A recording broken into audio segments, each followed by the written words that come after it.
100.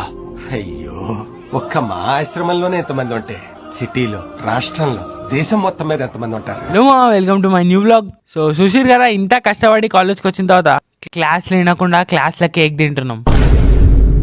Faculty అక్కడ class చెప్తానే ఉంది, ఇక్కడ మేము తలిగిస్తూనే ఉన్నాం. ఇంకా అట్లానే most important thing, sharing is caring అని చెప్పి గీతస్తున్నాం వేరే వాళ్ళకి. అబ్బా సూపర్.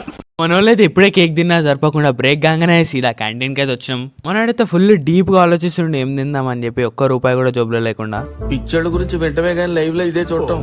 సో ఇక అంతా తమాషా అయిపోయిన తర్వాత మనమైతే ల్యాబ్కి వచ్చినాం. ల్యాబ్కి వచ్చి మన భయ అయితే నా ప్రొఫైల్ చెక్అవుట్ చేస్తుండు. ఇప్పుడు అరే నేను షార్ట్ చూడరా నాయ అంటే ఇప్పుడు ల్యాబ్ లో చూస్తుండు. సో ఇక ల్యాబ్ లో టైం పాస్ చేసి ల్యాబ్ కంప్లీట్ అయిపోయిన తర్వాత బస్ కోసం ఇంత రషా. ఇక నేను బస్ ఎప్పుడు ఎక్కాలి, నేను ఇంటికి ఎప్పుడు పోవాలి. So right guys, signing off and Enkapalli bus stand.